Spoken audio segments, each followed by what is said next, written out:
Sehingga dilarang segala sesuatu yang ada hubungannya dengan permusuhan. Menggunjing, ngomongin kejelekan orang, bukan ngadu domba. Ngadu domba bab lain lagi, ngunjing. Kalau kita membicarakan kejelekan orang yang benar terjadi, bukan menfitnah, apalagi menfitnah. Membicarakan kejelekan orang yang benar terjadi, maka itu adalah menggunjing. Karena apa? Jika didengar oleh seseorang, menjadikan orang itu tidak senang dengan orang tersebut, dan itu awal kebencian, awal permusuhan. Assalamualaikum warahmatullahi wabarakatuh. Alhamdulillahirrahmanirrahim. Kali ini saya ingin menampilkan ceramah dan nasihat dari Al-Mukarram Kiai Haji Buya Yahya, yang mana beliau menasihatkan kepada kita semua untuk bijak bermedia sosial, hindarkan dari fitnah, caci maki, olok-olok, yang semua itu adalah dosa besar. Kemudian mereka terlena dalam keadaan-keadaan yang ghibah, mengadu domba, sehingga mereka pun lalai untuk kembali kepada jalan Allah Subhanahu wa taala. Di sini juga Al-Mukarram Kiai Buya Yahya memperingatkan kita semuanya, saudara seiman, untuk menjadi juru damai agar mereka kembali kepada jalan Allah Subhanahu wa taala. Mari kita simak ceramah Kiai Haji Buya Yahya bersama-sama. Sebagai juru damai, dan untuk menjadi juru damai ini memang diperintahkan oleh Nabi. Dalam Al-Quran juga disebutkan innamal mu'minuna ikhwatun fa aslihu baina akhwaikum. Seorang mukmin ini bersaudara, hendaknya kita bisa mendamaikan di saat ada yang berselisih. Kemudian Nabi Muhammad melarang juga orang mengadu domba. La yadkhul jannata qattat, la yadkhul jannata qattat. Qattat itu adalah orang yang namam, pengadu domba. Qattat sama namam sama, tidak masuk surga orang yang hidupnya ngadu domba, menukil. Ini juga nasib buruk. Ada orang nasibnya buruk, pindah kemana-mana bikin masalah dia. Ya memang ada orang nasib buruk, nasib jadi Fir'aun, nasib jadi Abu Jahal, atau paling tidak mendekati Abu Jahal. Muslim perilakunya kayak Abu Jahal, pengen mengadu ngobok-ngobok kaum muslimin. Tapi ada orang yang memang jiwanya jiwa damai, juru damai dia, dan tidak senang adanya pertikaian. Kalau ada pertikaian dia berpikir bagaimana mendamaikan. Tapi ada hamba yang memang nasib buruk bagi dia adalah sepak terjangnya semuanya membuat orang bermusuhan. Ngomong sedikit langsung bermusuhan.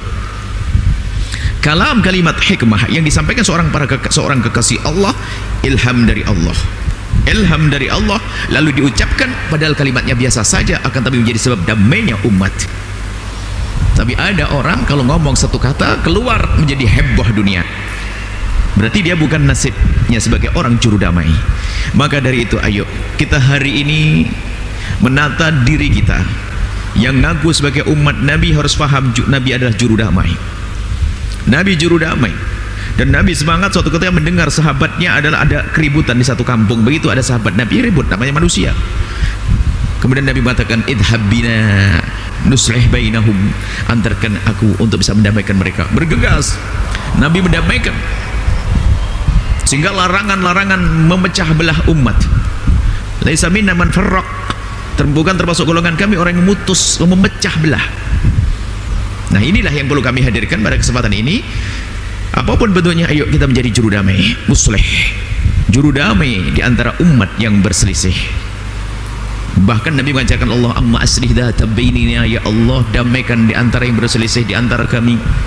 Dan kalau sudah orang punya kebiasaan menjadi juru damai di mana-mana, dia ingin senang dengan kedamaian. Tapi sebaliknya, kalau orang biasa dengan membuat permusuhan di kalangan umat, dia akan buat permusuhan di mana-mana, termasuk di rumahnya sendiri. Tidak sadar anak dan anaknya pun bermusuhan gara-gara dia. Dia dengan istrinya pun tidak akur, dia dengan saudaranya tidak akur, karena memang dia punya lesan, bukan lesan yang mendapat taufik Rabbani, bukan lesan yang dijaga oleh Allah, sehingga lesannya lesan yang mudah mengadu domba, lesan yang mudah memecah belah umat. Mari kita renungi, jangan sampai kita menjadi orang-orang semacam itu, dan dosanya besar. Mengadu domba tidak masuk surga, karena menjadikan sebab bermusuhan kadang-kadang orang baik dengan orang baik. Orang soleh berantem gara-gara si pengadu domba. Dan zaman dulu ada nama Ibnu Sauda yang menjadikan sebuah pertikaian besar, perang antara Siti Aisyah dengan Sayyidina Ali, orang yang punya semangat mengadu domba sahabat-sahabat Nabi Shallallahu Alaihi Wasallam. Ini yang perlu kami hadirkan pada kesempatan ini. Ayo kita menjadi juru damai. Pertama, jangan Anda menyampaikan satu kalimat yang menjadikan seseorang dengan seorang yang lainnya bermusuhan. Sudah pastikan. Apakah itu antara suku dengan suku, kampung dengan kampung, organisasi dengan organisasi? Jangan. Dan biasanya orang-orang semacam ini cenderung adalah penjilat dia, karena dia menjilat sana menjilat sini, menjadi berkepala dua. Mana menguntungkan dia dekati. Dan inilah yang luar biasa. Berkepala dua kan istilahnya orang suka mengadu domba, munafik, sesaat di sana sesaat di sini. Dan itu membahayakan. Nabi sangat benci orang yang semacam itu, dan itu pemecah belah umat.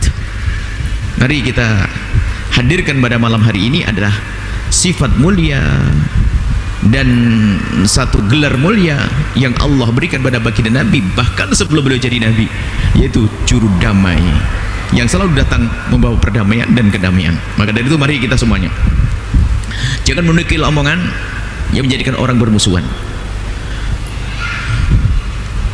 sehingga dilarang segala sesuatu yang ada hubungannya dengan permusuhan. Menggunjing, ngomongin kejelekan orang, bukan ngadu domba. Ngadu domba bab lain lagi, ngunjing. Kalau kita membicarakan kejelekan orang yang benar terjadi, bukan menfitnah, apalagi menfitnah. Membicarakan kejelekan orang yang benar terjadi, maka itu adalah menggunjing. Karena apa? Jika didengar oleh seseorang, menjadikan orang itu tidak senang dengan orang tersebut, dan itu awal kebencian, awal permusuhan. Dan itu bisa terjadi nanti diadu domba suami dengan istri, berantem, hobi, sampai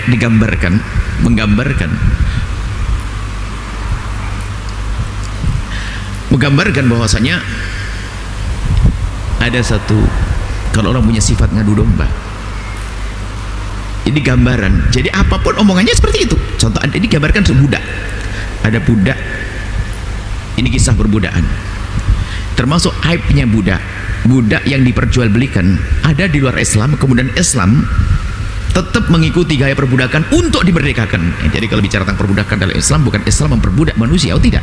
Perbudakan ada di bangsa manusia dari masa ke masa. Akan tapi Islam datang menganjurkan memerdekakan budak, sehingga banyak ibadah kita dihubungkan dengan memerdekakan budak. Kafarah yamin, orang bersumpah lalu ingin melanggar sumpah, di antara memerdekakan budak. Orang melanggar siang hari bulan Ramadan, menggauli istrinya di siang hari bulan Ramadan, ada memerdekakan budak. Dikit-dikit memerdekakan budak. Nah, di antara budak yang punya cacat itu adalah suka ngadu domba. Ini suatu gambaran saja. Modelnya model pengadu domba itu, di mana-mana ngadu domba, hati-hati. Anda jangan dekat pengadu domba. Ini ada budak, ini budak itu keker, gagah, bagus, tapi kok tidak ada yang beli, harganya murah. Kenapa? Ini suka ngadu domba. Ada seorang sok, nggak apa-apa, saya beli dia, biar saya rawat deh. Pak, ini app yang harus sampaikan. Dia tuh suka ngadu domba, lesannya lesan tajam, lesannya membahayakan. Sudah nggak apa-apa deh, yang penting dia kerjanya bagus, nggak apa-apa. Diambillah oleh orang kaya tersebut, dibeli. Ini gambaran saja maksudnya. Setelah dibeli, wow, kerjanya luar biasa. Nggak ada budak-budak yang lain tidak ada bekerja seperti dia. Kebiasaannya mengadu domba sudah mulai bergerak. Tiba-tiba ngomong kepada sayyidahnya, tuan putrinya itu, Bu, ibu tahu enggak kabarnya abah atau bos itu? Kenapa? Hati-hati, sering keluar rumah kan?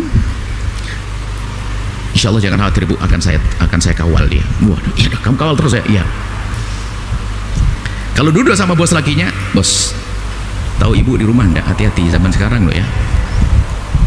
Tapi jangan khawatir, saya akan kawal dia. Sudah, kamu kawal dia pokoknya. Sang suami nyuruh budaknya mengawal istrinya, sang istri nyuruh budak ngawal suaminya. Akhirnya apa?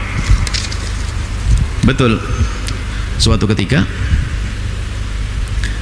mulai semakin parah. Bu, kayaknya ada bukti ini. Bukti apa? Suamimu tuh kayaknya sudah senang sama orang. Yang bener, sudahlah. Di saat ngomong sama bos lakinya, bos, ibu kayaknya sudah nggak bener dia. Ada bentuk, ada bau khianat. Yang bener, iya. Bukti apa? Ada nanti. Nanti malam coba buktikan. Apa? Sambil berbisik kepada sang ibu, Bu, tahu enggak? Yang paling disukai oleh perempuan itu dari suamimu apa? Apanya? Jenggotnya. Yang bener. Jadi ada satu perempuan terpesona dengan jenggotnya. Gitu, iya. Nah, kemudian sang budak ini langsung ngomong pada sang suami, bos, tahu enggak istrimu? Kenapa? Dia ada rencana kayaknya. Rencana apa? Hati-hati saja. Mungkin dia kayaknya, aku lihat sering dia kayaknya mengintai Anda. Mau ngapain? Mau bunuh kamu. Yang bener. Ya, lihat aja nanti. Gimana saya lihat? Ya nanti malam kamu pura-pura tidur. Kamu pura-pura tidur, lihat. Kayaknya waktu ini harus hati-hati, malam ini kamu harus hati-hati. Dia pura-pura tidur. Kalau sudah itu dia akan mendekat padamu malam ini, apa yang akan dilakukan? Lihat nanti. Nah, sang istri mengintai dari luar, lihat suaminya tidur, langsung bawa pisau kerok jenggot. Zaman dulu belum ada itu, pisau kerok jenggot, langsung datang mendekati sang suaminya, langsung mau dikerok jenggotnya. Sang suami melek begitu ngelihat pisau, langsung benar balik, dibunuh itu sang istri. Kenapa? Ngelihat istrinya bawa pisau di lehernya, kan begitu loh, langsung dibalik, dibunuhlah perempuan itu. Akhirnya terjadi pembunuhan gara-gara apa? Adu domba. Ini gambarannya yang disampaikan, terjadi tidak jadi gak penting. Maksudnya orang kalau sudah punya kebiasaan ngadu domba, di mana ngadu domba, Anda jangan dekat-dekat dengan mereka. Apalagi kalau dia punya kekuatan, karena dia punya tahta atau dia punya ilmu dan sebagainya. Kalau ulama mengadu domba, kacau lagi, umat yang jadi masalah. Yang jelas kalau ada orang sering memberitakan ketidakbaikan orang lain yang menjadikan Anda tidak senang dengan orang itu, dia mengadu domba halus. Anda harus menghindari orang-orang semacam itu. Anda harus cerdas. Jangan mau kita dibohongi, jangan mau kita ini akan ditipu oleh orang-orang semacam itu. Adu domba suami istri. Ada orang hobi cerita, sayangnya itu kadang-kadang bodoh. Mungkin ada seorang perempuan datang pada Anda, bu, tahu enggak suamimu di mana? Di mana? Bu, aku lihat di warung. Yang bener, pakai baju merah kan? Baju merah kan? Iya betul. Bu, awas lo ya. Sini ke rumah. Malah diundang minum teh di rumah iblisnya itu. Akhirnya sang ibu yang ingin memberikan informasi biasa udah diundang ke rumah. Ada fotonya enggak? Ada ini. Masya Allah. Wah, ini adu domba. Ngapain dia? Iseng banget. Hati-hati, jika Anda punya sifat semacam ini, segera berubah, karena Allah akan menghancurkan Anda sebelum orang lain. Sifat ngadu domba, dia tidak punya cinta kepada umat Nabi. Mestinya kita sedih kalau ada orang bermusuhan, sampai boleh kita itu berbohong untuk mendamaikan dua orang yang lagi berselisih. Yang nggak titip salam, kita ngomong ada salam, bahkan mungkin kita bikin hadiah atas nama dia, bohong itu. Tapi untuk mendamaikan dua orang berselisih, apalagi suami istri, begitu pentingnya menjadi juru damai. Tapi ada orang nasib buruk kalau ngomong ke sana, menyakitkan, menjadi sebab permusuhan. Di bermacam-macam model, sampai kadang gaya ilmu, menyebarkan pemahaman, akhirnya orang bermusuhan dan sebagainya. Yang dulu satu masjid akrab jadi terbelah jadi dua. Loh, itulah nama pengadu domba halus. Maka dari itu, di bulan Aku ini yuk kita meneladani akhlak Nabi SAW. Hati-hati, jangan sampai Anda punya kebiasaan mengadu domba, menukil omongan kepada orang lain yang menjadikan orang menjadi bermusuhan. Waspada, urusan diri masing-masing, tidak usah nengok orang lain. Jangan-jangan itu aku. Jadi pernah suatu ketika memang di sebuah kelompok, padahal mahasiswa, bukan mahasiswi, jumlahnya santri masih sedikit, hanya ada belasan saja. Ternyata ada akur dua-duanya, grup-grupan, ada grup ini grup itu, subhanallah. Suatu ketika salah satu dari mereka ini harus keluar karena satu hal. Setelah dia keluar, kok bisa damai? Rupanya ini, kalau ngomong sini ceritakan tentang kelompok ini, kalau kelompok sebelah ngomong kelompok ini, mengadu domba ada. Bahaya sekali. Jadi kalau Anda sudah bertemu dengan kawan, biarpun katanya dia ahli ibadah dan sebagainya, kalau dia senang membicarakan kejelekan orang lain, Anda cut hubungan Anda dengan dia, karena Anda akan terracuni oleh dia. Jangan mau. Imam Hasan Basri tidak mau dikotori hatinya karena dia orang cerdas, pendekar yang sesungguhnya. lagi menghadiri pengajian semacam ini, tiba-tiba satu orang berkata setelah selesai, "Imam, luar biasa pengajianmu." Disanjung. Orang hebat disanjung tidak pernah dia merasa bangga kayak terbang di awang-awang, enggak. Di saat disanjung diam saja. "Imam, sungguh pengajianmu luar biasa." Dalam hati, ya, alhamdulillah yang telah menutup kejelekan saya. Akan tapi sayangnya Imam, pakai sayang, di saat dibilang sayang begitu, berarti kan kritik kan? Sayangnya Imam, semangat dengar, apa yang kurang? Wah, ini baru senang. Orang hebat tuh senang dikritik, bukan disanjung. Waktu disanjung diam saja. Di saat mulai ada kritik langsung, apa kurangnya? Ada apa? Apa sini? Cuman sayangnya Imam, kenapa seorang kiai sebelah sana kok tidak senang sama ceramahmu? Kirain mau ngritisi, kirain mau ngritik omongannya Imam Hasan Basri, ternyata bercerita bahwasanya ada kiai sebelah. Kok kenapa kok paling tidak senang dengan kamu? Padahal ceramahmu enak, majelismu sejuk, jamaahnya banyak. Kenapa dia tidak senang dengan kamu? Imam Hasan Basri menunduk sejenak lalu mengangkat kepalanya dan berkata, "Benar yang kau omongkan." "Sumpah demi Allah ya Imam, benar. Aku mendengar itu semuanya." Kalau hari ini langsung pada datanya, ada videonya Imam gitu.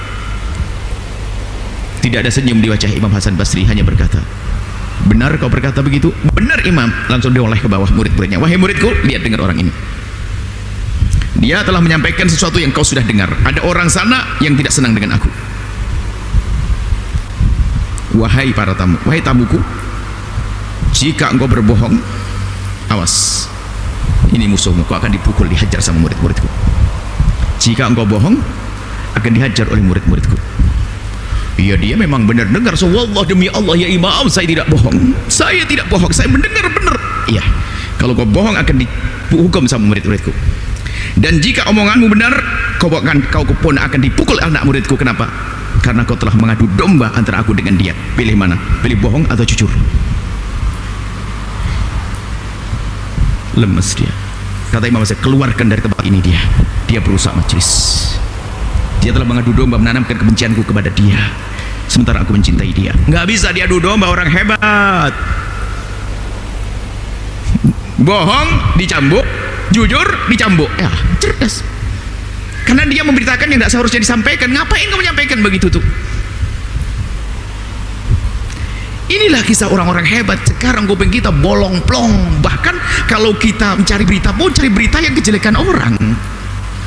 YouTube yang jelek-jelekin orang, yang sifatnya ada provokasi, adu domba.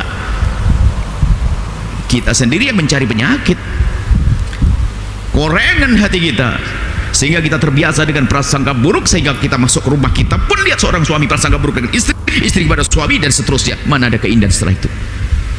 Karena bukan itu pendidikan yang diajarkan Nabi SAW. Baik, ini adalah mukadimah. Maka kami sampaikan, apapun yang Anda dengar, berita menjadikan Anda tidak senang dengan umat Nabi Muhammad, pastikan itu adalah adu domba yang harus menghindar. Atas nama apapun tidak ada. Umat Nabi harus disayang. Termasuk kalau ada umat Nabi yang ahli maksiat pun harus kita sayang. Bukan untuk kita hancurkan, untuk kita hinakan.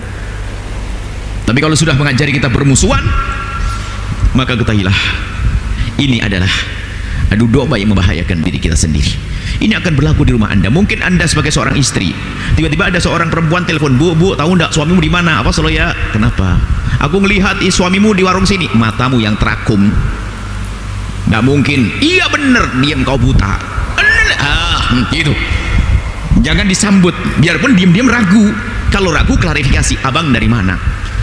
Selesai. "Dari warung." "Ngapain abang?" "Aku beli." Sudah, beli beneran.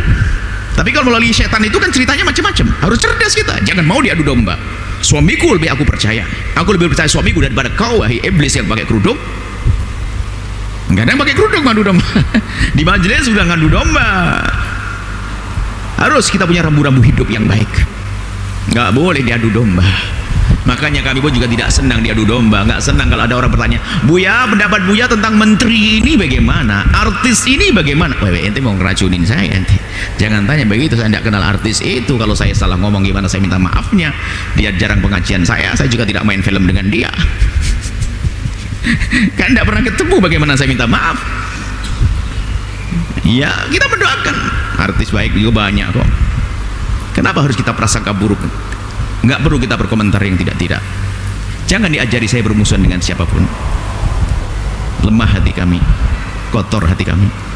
Kita ingin menanamkan cinta di antara umat Nabi Muhammad SAW. Jadi yang ngaku cinta Nabi, mengabdilah kepada Nabi. Cara mengabdi kepada Nabi adalah Nabi sudah wafat, Nabi sudah tidak ada, yang ada adalah umat Nabi. Bagaimana pengabdian kita untuk umat Nabi? Jika anda punya kasih sayang pada umat Nabi, anda punya cinta kepada Nabi. Caranya bagaimana? Satukan hati mereka. Jangan anda punya provokasi, jangan anda punya kiat-kiat menjadikan mereka saling berurusan. Nabi menangis, Nabi mengatakan bukan golongan kami man farraq, orang yang macah belah, bukan golongan kami. Apakah kita tidak takut dijauhi oleh Nabi SAW? Ini saja bisa kami sampaikan dalam muqaddimah saat ini. Kita langsung munajat Ibn Athaillah As-Sakandari. Ilahi, berkata Imam Ibn Athaillah As-Sakandari rahimahullah ta'ala, nafa'anallahu bi wa bi ulumihi wa bi ulum masyayikhi wa talamidahi bitarini, amin. Ilahi innal qada'a wal qadara ghalabani.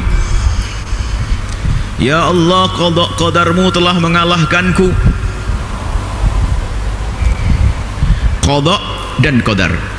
Qada itu adalah pengetahuan Allah. Ingat, harus paham apa itu qada. Qada itu adalah pengetahuan Allah terhadap apa yang akan terjadi. Yang dimaksud qada adalah pengetahuan Allah terhadap apa yang terjadi. Jadi anda duduk manis di majelis mulia ini, Allah sudah tahu dengan qada Allah. Anda punya cucu hebat-hebat, Allah sudah tahu. Hei yang jomblo, anda nanti mendapatkan pasangan yang masya Allah luar biasa hebat, Allah sudah tahu. Qada, pengetahuan Allah terhadap apa yang akan terjadi sampai hari kiamat, sampai di surga nanti. Qada.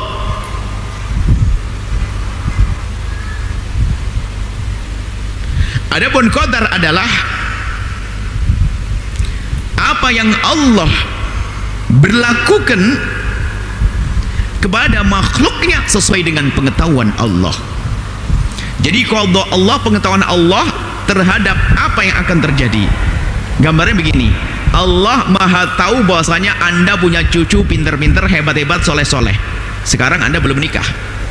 Di dalam qada Allah sudah diketahui oleh Allah kalau anda akan punya cucu. Baru nanti kalau sudah menikah, anda punya anak anda nikahkan, terus anak anda punya cucu, itu namanya qadar Allah. Apa yang Allah berlakukan kepada makhluknya sesuai dengan pengetahuan Allah. Sederhananya seperti itu. Ini tidak ada hubungannya dengan aku berbuat atau tidak berbuat. Perbuatanku hari ini dalam qadar Allah. Yang terjadi saat yang aku rasakan qadar Allah. Allah memberlakukan kepadaku untuk bergerakkan tangan duduk di sini sesuai dengan pengetahuan Allah bahwasanya aku akan duduk di sini. Ini sedikit kita masukkan ilmu akidah supaya tahu paham qadar itu apa sih.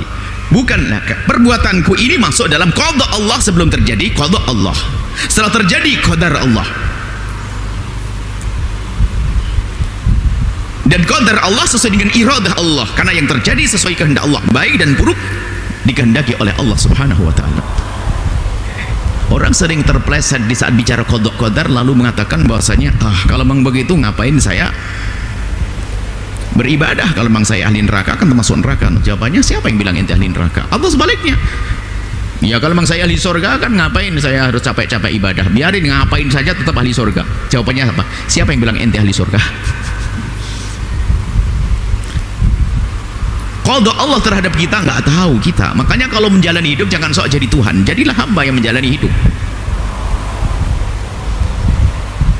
Jangan sebagai sok jadi Tuhan. Kalau kita nonton film, seorang misalnya sudah film yang menggambarkan tentang seorang pejuang yang hebat, anak muda yang dahsyat dan sebagainya, yang jujur, berbakti pada orang tuanya, film anggap film inspiratif lah. Satu film yang memberikan inspirasi kita untuk jujur. Anda buat film, lihat. Anda kalau nonton film sebaiknya nonton yang baik. Tidak usah sok jadi sutradara. Jadi waktu orang anak pemuda yang baik itu ternyata habis nolong ini nolong itu, tak tanya ngelihat seorang ibu-ibu kelaparan, lalu dia pulang ke rumah ngambil beras dan sebagainya. Di saat lagi gendong beras di pundaknya, tiba-tiba ada orang yang mau jahat kepadanya, membawa pedang di belakangnya. Anda kan deg-degan. Kalau anda melihat, alah aman selamat, anda sudah bawa teknya. Ini skenario nya selamat. Enggak. Anda menjalani hidup seperti anda tidak tahu apa yang terjadi di film itu. Ya Allah, astagfirullahaladzim, ya Allah, awas. Padahal itu film kan. Kita itu hidupnya seperti itu. Yang tahu adalah Allah, jangan sok jadi Tuhan. Apa yang terjadi esok hari kita tidak tahu. Jangan sok tahu esok hari. Nggak usah ini. Memang kadang-kadang kalau urusan keselamatan di akhirat itu orang begitu ngentengkan, tapi urusan makan nggak ada. Anda lapar, di sana ada sate. Ada yang di antara kita ngomong, ya kalau jatah saya kenyang pasti kenyang sendiri. Gak ada. Anda berebut mendekat ke sana. Urusan duit, urusan makanan. Anda usaha. Apalagi ada urusan dengan syahwat. Sudahlah, aku tidak ada urusan dengan perempuan. Kalau memang takdir punya anak, ya nikah dulu. Tapi urusan akhirat ngentengin, ya kalau saya emang jatah saya surga, biar tetap surga biarpun saya bermaksiat. Siapa yang bilang ente ahli surga? Yang ada adalah Allah memberikan pada kita akal kita. Allah memberikan pada kita kehendak dalam diri kita. Akal kita melihat itu, kebiasaannya kalau aku makan itu kenyang. Kemudian ada kemauan kita tergugah, aku akan ke sana mengambil makanan. Jadi kita berkehendak dengan benar-benar kehendak. Jangan mengatakan ini bukan kehendakku. Sehingga yang melakukan sesuatu tanpa kehendaknya tidak dosa dia. Kalau kita mengerjakan sesuatu tidak dibarengi dengan kehendak kita sendiri, nggak dosa. Ada seorang ibu tidur, punya bayi kecil, dia berbalik sebentar menggencet bayinya, mati, nggak dosa itu ibu. Jangan katakan ibu kurang ajar dia. Wong dia nggak sadar tidur.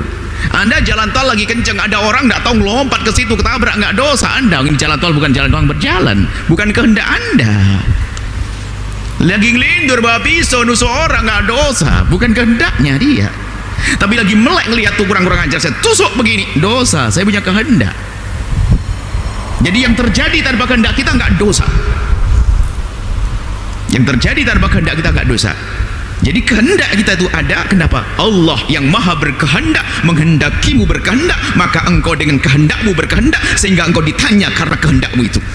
Jangan katakan tidak berkehendak. Ini adalah akidah Ahlussunnah wal Jamaah Asy'ariyah. Sederhananya, Allah menghendakimu berkehendak, maka engkau berkehendak. Jika Allah tidak menghendakimu berkehendak, enggak mau berkehendak. Wong dia hobi makan bakso, kenapa hari ini tidak mau makan bakso? Enggak berkehendak, karena Allah tidak menghendakimu berkehendak. Ayo.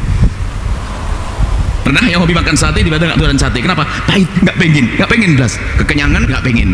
Padahal dia suka sate, kenyang. Ayo sate, enggak pengen. Kok bisa? Karena Allah tidak menghendakimu berkehendak, maka engkau pun tidak berkehendak. Kita keluar dari dua kutub ekstrim, Qadariyah dan Jabariyah. Ada orang Qadariyah mengatakan aku bisa, semuanya aku bisa melakukan, aku beri kekuatan dari diriku sendiri, keluar dari iman.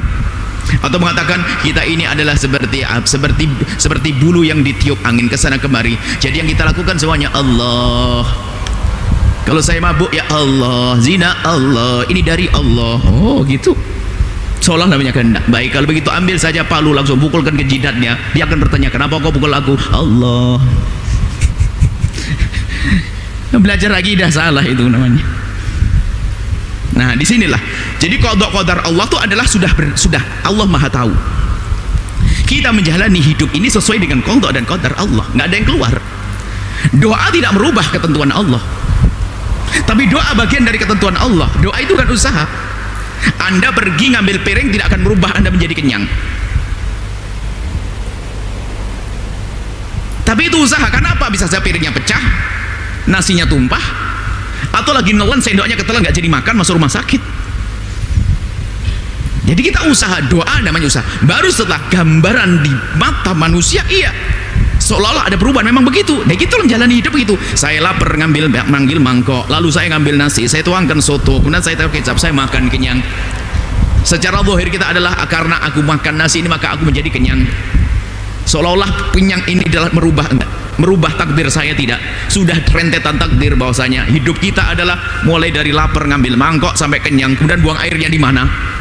Itu sudah ada, Allah Maha tahu.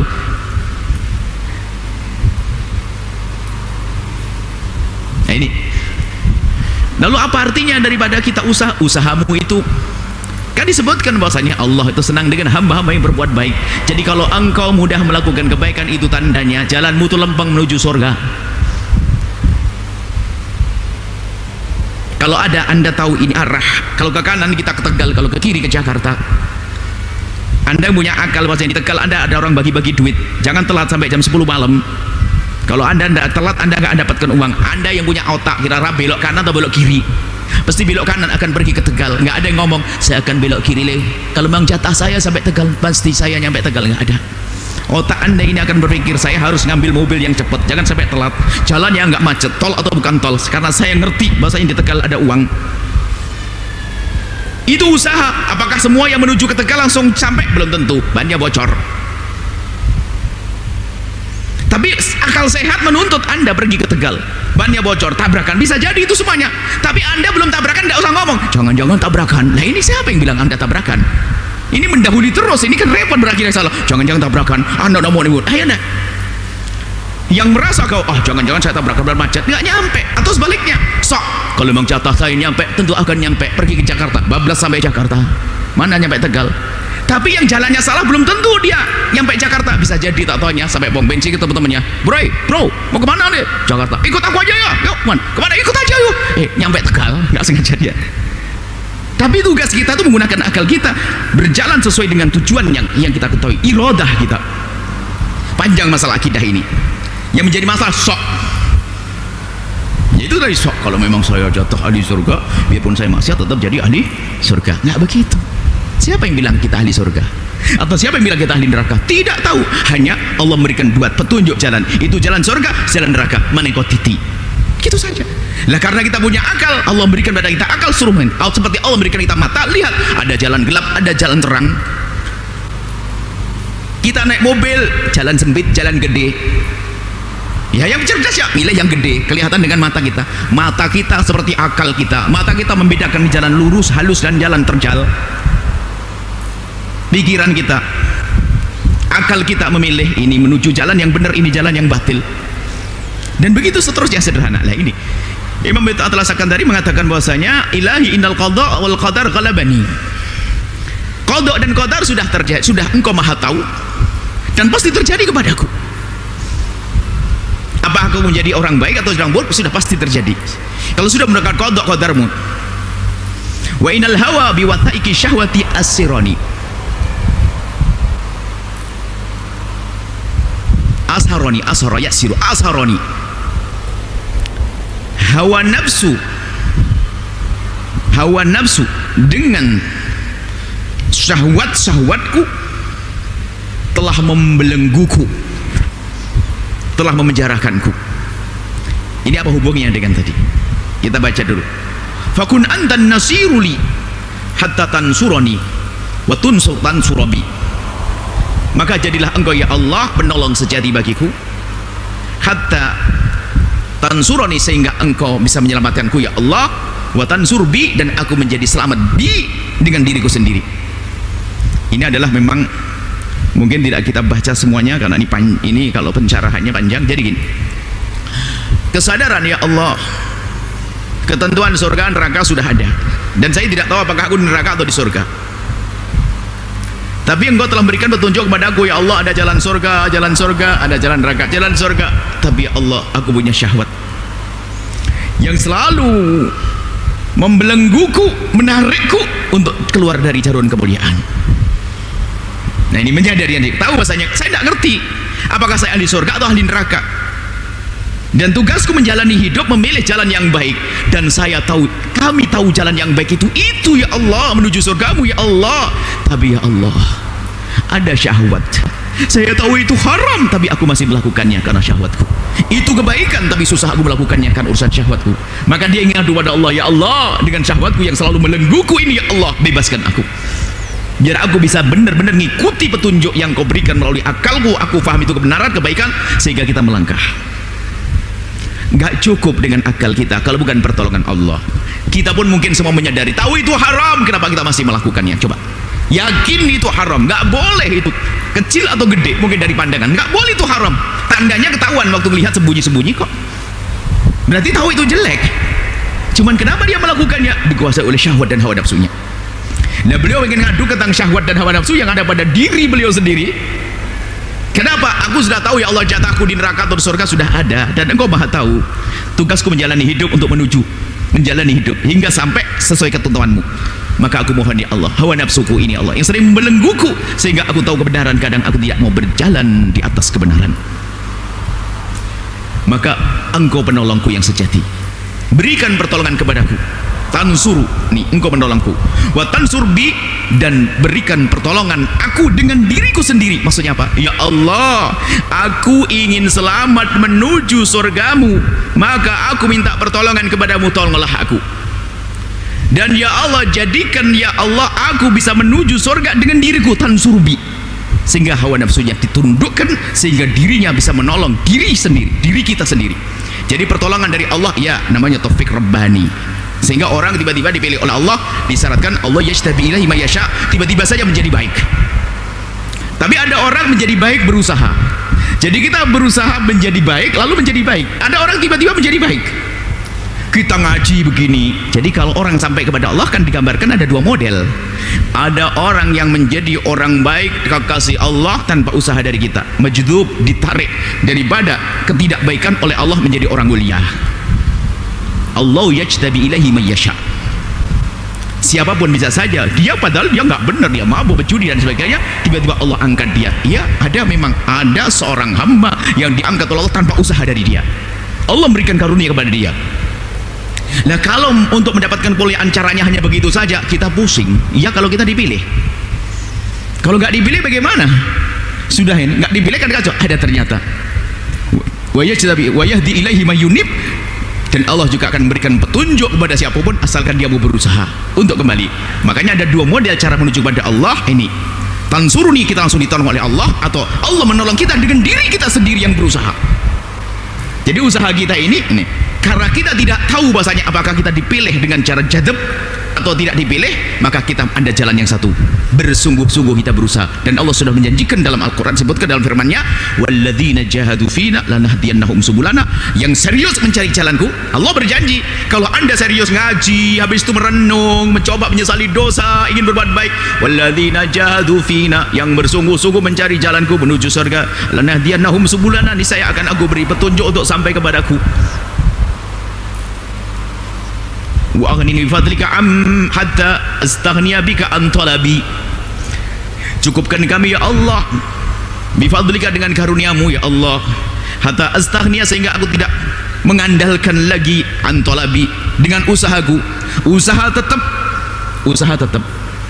tapi tidak boleh kita mengandalkan usaha, sebab banyak orang usaha juga tidak sampai. Usaha tetap, tapi harus barengi dengan tawakal, nyerahkan kepada Allah. Usaha harus, yang tidak usaha salah. Tapi yang usaha tanpa mengandalkan Allah bahaya. Kalau usahanya cari duit, menjadi orang kaya nggak akan bisa menerima. Kenapa? Dia merasa dapat duit dari kekuatannya sendiri. Lihat, jadi orang kaya yang congkak. Tapi di saat dia menuntut ilmu tidak mengandalkan Allah, dia akan menjadi orang punya ilmu sombong dia. Karena merasa ilmunya didapat bukan dari Allah. Yang benar adalah dia berusaha, kemudian menyerahkan kepada Allah Subhanahu wa taala. Usaha dibandingin dengan tawakal. Usaha dibarengi dengan tawakal. Tawakal nggak ada usaha bohong.